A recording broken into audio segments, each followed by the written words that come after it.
সুপ্রিয় শিক্ষার্থী, সবাইকে আজকের ক্লাসে শুভেচ্ছা এবং অভিনন্দন।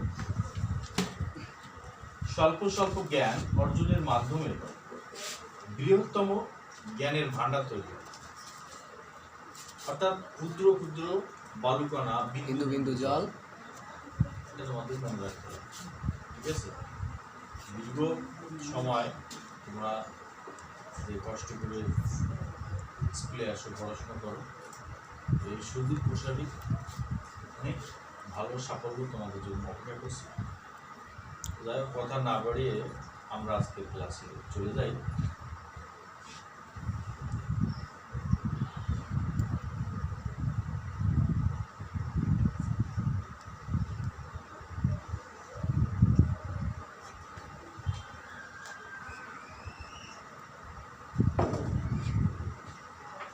প্রতিদিনের মতো আজকে ক্লাস পরিচালনায় রয়েছে আমি প্রয়োজন রায়, সহকারী শিক্ষক, চারপাই মেসেসা মাধ্যমিক বিদ্যালয়। আজকে হিসাব বিজ্ঞান বিষয়ে 10ম অধ্যায় আর্থিক বিবরণী নিয়ে আমরা আলোচনা করব।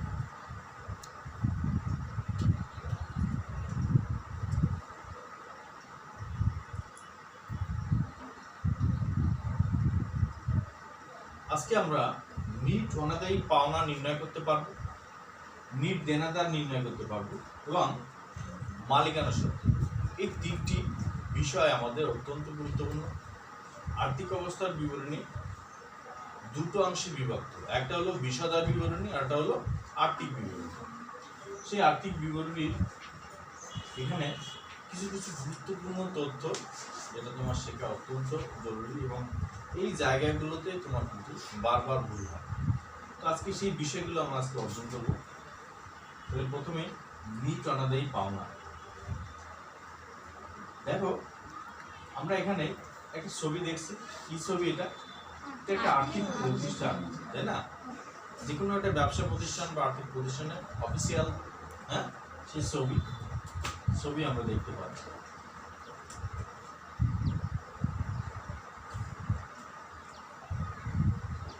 তাহলে এখন আমরা উদাহরণের মাধ্যমে নিট দেনাদার ও অনাদায়ী পাওনা নির্ণয় করতে পারব। তাহলে প্রথমে আমরা একটা উদ্দীপক দেখি। সেখানে বলা আছে পণ্য ক্রয় এবং বিক্রয় 1 লাখ এবং 2,30,000 টাকা। ফেরত দেওয়া আছে ডেবিটে 3,000 টাকা এবং ক্রেডিট সাইডে 4,000 টাকা দেওয়া আছে। ব্যবসায়িক বার্তা 1,500 এবং 2,000 টাকা দেওয়া আছে।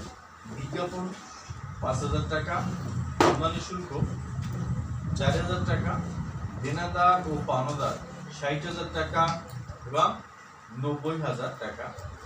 অনাদায়ী পাওনা ও অনাদায়ী পাওনার সঞ্চিতি একটা 1,500 টাকা এবং 500 টাকা। এইখানে বিষয়টা ভালো করে শিখে নাও এবং বুঝে নাও। এটা কোথায় দেওয়া আছে? রেওয়া মিলে। কোথায় দেওয়া আছে? রেওয়া মিলে। অর্থাৎ উদ্দীপকে রেওয়া মিলে যেটা থাকবে এইটার নাম হলো পুরাতন। পুরাতন অনাদায়ী পাওনা এবং আরেকটা আছে পাওনা সঞ্চিতি। তাহলে এদের দুটোকে আমরা কি বলবো? পুরাতন বলবো। তাহলে এটা যদি পুরাতন হয় তাহলে নতুন একটা অবশ্যই আছে। তাহলে নতুনটা কোথায়? আমরা সমন্বয়। তাহলে বিষয়টা আমরা সবাই ক্লিয়ার? তাহলে উদ্দীপকে যেটা উল্লেখ থাকবে সেই অনাদায়ী পাওনা বা অনাদায়ী পাওনা সঞ্চিতি, সেটার বিপরীত নাম যদি আমরা বলি কুঋণ বা কুঋণ সঞ্চিতি, দুটোই কিন্তু সমর্থক শব্দ, একই বিষয়। তো সেক্ষেত্রে রেওয়া মিলেরটা আমাদের পুরাতন আর সমন্বয় যেটা বলা থাকবে সেটা হচ্ছে আমার নতুন।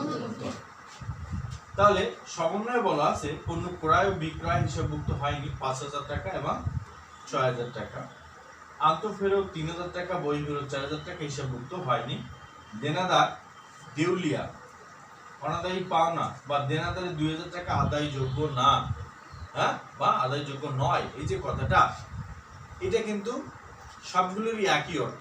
সেটা হচ্ছে কি? কুঋণ লেখা হয়েছে 2,000 টাকা যদি সমন্বয়ে বলা থাকে, বা দেনাদার দেউলিয়া হয়ে গেছে, বা দেনাদারের 2,000 টাকা আদায়যোগ্য না এবং অনাদায়ী পাওনা, প্রত্যেকটা শব্দ এর অর্থটা কিন্তু একই।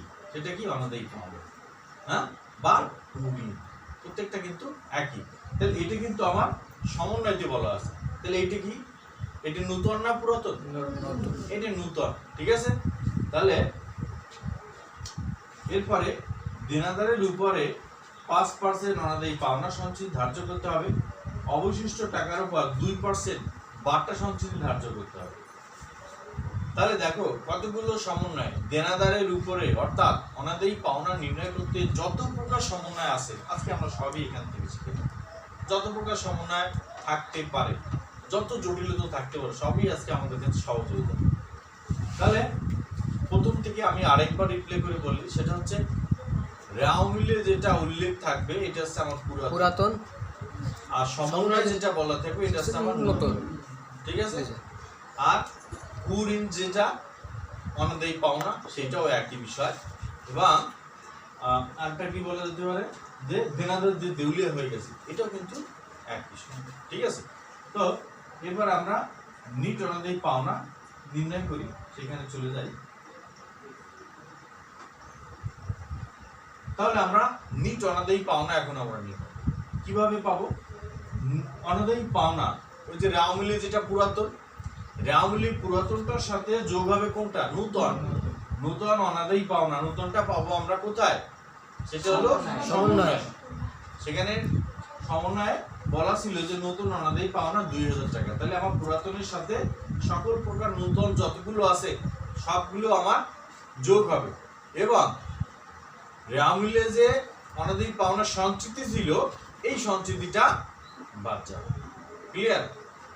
তাহলে চলে আসি আমরা অনাদায়ী পাওনা ডেবিট সাইডে যেটা থাকে ওটা হচ্ছে আমার অনাদায়ী পাওনা, ওইটা আমার রেওয়ামিলে ডেবিট কলামেই কিন্তু ছিল। তাহলে ওটার সাথে আমি যোগ করব, সমন্বয় ছিল নতুন অনাদায়ী পাওনা 2000 টাকা, সাথে যোগ করব নতুন অনাদায়ী পাওনা সঞ্চিতি 5%, তারপরে এর সাথে যোগ হবে বাটা সঞ্চিতি 2%। যোগ করার পরে আমরা বাদ দেব কোনটা? পুরাতন সঞ্চিতি। এই পুরাতন সঞ্চিতি রেওয়ামিলে অন্তর্ভুক্ত ছিল, এইটা অন্তর্ভুক্ত। তাহলে এটা আমরা কি পাবো? নিট অনাদায়ী পাওনা, ঠিক আছে। তাহলে আমরা নিট অনাদায়ী পাওনা দেখলাম, সূত্র দেখলাম।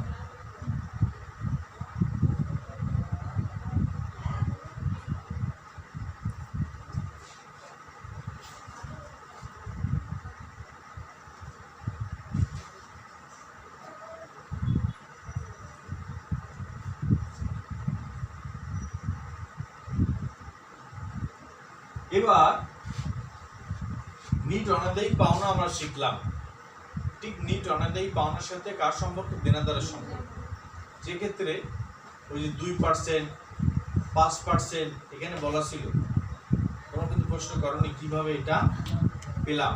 এটা নির্ণয় করতে গেলেও কিন্তু তোমাদের জটিলতা হয় বা বুঝতে পারো না। তো সেক্ষেত্রে কিভাবে আমরা এটা নির্ণয় করব? তাহলে প্রথমে আমরা দেখবো রেওয়ামিলে উল্লেখ আছে যে দেনাদার কত? 60,000 টাকা। দেনাদার থেকে যোগ অলিখিত বিক্রয়, অর্থাৎ বিক্রয় হয়েছে কিন্তু সেটা লেখা হয়নি। তাহলে এইটা আমার যদি বাকিতে বিক্রয় হয় তাহলে যাবে কি? দেনাদার ডেবিট, বিক্রয় ক্রেডিট। তাহলে এটাও কিন্তু আমার দেনাদারের সাথে যোগ হয়ে যাবে। যোগ হওয়ার পরে আন্তঃফেরত যেটা বা বিক্রয় ফেরত যেটা রেওয়ামিলে অন্তর্ভুক্ত হয়নি, সেই জন্য আন্তঃফেরত আর বিক্রয় ফেরত দুটোই কিন্তু এক। ওইটারও যাওয়াটা যদি করি সেক্ষেত্রে দেনাদার কিন্তু তখন ক্রেডিট হয়ে যায়, আন্তঃফেরত তখন ডেবিট আর দেনাদার ক্রেডিট। তাই কিন্তু আমরা আবার ওইটাকে দেনাদার থেকে বাদ দিয়ে দেখাবো। বাদ দেওয়ার পরে যেটা পাবো সেটা হচ্ছে কিন্তু নিট দেনাদার থাকে। হ্যাঁ, তারপরে যে কি করব? বাদ অনাদায়ী পাওনা। এটা কিন্তু সমন্বয় আমার বলে দিয়েছে যে 2000 টাকা আদায়যোগ্য না, বা যে 2000 টাকা ঋণ লেখা হয়েছে বা দেনাদার দেউলিয়া হয়ে গেছে, এটাই কিন্তু আমার অনাদায়ী পাওনা। এটা উল্লেখ থাকে সমন্বয়তে, এটা আমার দেনাদার থেকে সেই 2000 টাকা বাদ যাবে। আন্ডারস্ট্যান্ড? তারপরে ওই টাকা বাদ দেওয়ার পর যা থাকবে ওই টাকার উপরেই নতুন যে পাওনা সঞ্চিতির কথা বলা আছে, ওই পাওনা সঞ্চিতি 5% ধার্য করতে হবে। কোনটার পরে? ওই দেনাদার থেকে প্রথমে এটা যোগ করে এইগুলো বাদ দেওয়ার পরে যে মূল টাকা থাকবে তার উপরে 5% ধরতে হবে। সেটা কি ধরতে হবে? অনাদায়ী পাওনা সঞ্চিতি, সেটা কিন্তু সমন্বয় উল্লেখ থাকে, সমন্বয় কিন্তু এটা উল্লেখ থাকে। সেই 5% বাদ দেওয়ার পর থাকছে কত? 57,950 টাকা। এরপরও কিন্তু সমন্বয় আরেকটা কথা বলছে, যেটা বলছে যে দেনাদারের উপর 2% বাটা সঞ্চিতি ধার্য করতে হবে। হ্যাঁ, তাহলে এই 2% কিসের উপরে ধরবো? এই মূল টাকার উপরে, এইটার উপরে আমার 2% ধার্য করতে হবে। তাই ওই টাকার উপরে 2% ধার্য করবে, যেটা থাকবে তাহলে এটা সেটা কি থাকবে? নিট দেনাদার। কি শিখলাম? নিট দেনাদার। তাহলে আমাদের নিট দেনাদার নির্ণয় করতে হলে সব কিছু বাদ দেওয়ার পরে যেটা থাকবে এটা কিন্তু আমার নিট দেনাদার। তাহলে আমরা কিন্তু এখানে দুটো জিনিস শিখলাম, একটা হলো অনাদায়ী পাওনা কিভাবে নির্ণয় করতে হবে, আরটা আছে নিট দেনাদার। এই দুটোর সাথে আমার কিন্তু সম্পর্ক রয়েছে। হ্যাঁ, অনাদায়ী পাওনা নির্ণয় করতে গেলে আসলে কোথা থেকে কত পার্সেন্ট কিভাবে ধার্য করতে হবে সেটা কিন্তু করতে হয় কার সাথে? দেনাদারের সাথে। তাইলে আমরা দেনাদারটাও কিন্তু শিখলাম, নিট অনাদায়ী পাওনাও আমরা শিখে গেলাম। এরপরে আমরা শিখব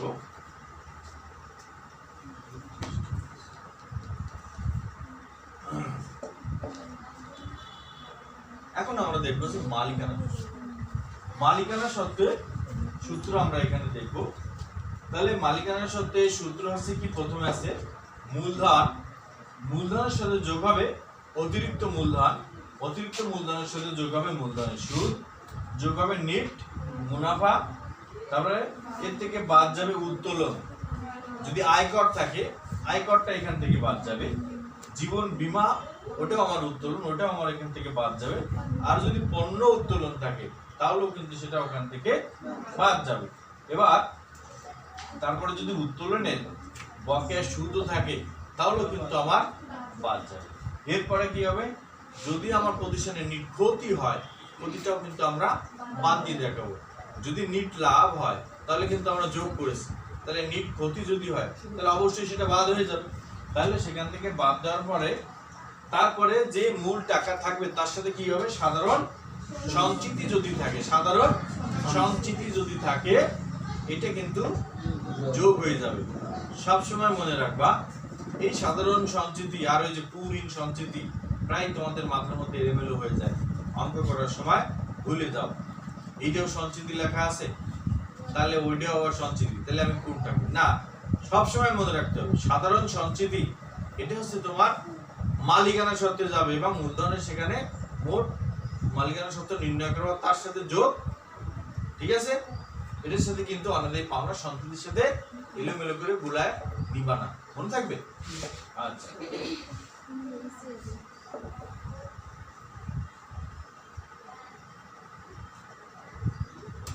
তাহলে এই দলীয় কাজটা এটা উঠায় নাও, এই কাজটা করতে হবে, এই উদ্দীপকটা তুলে নাও, এই কাজটা শুরু করো।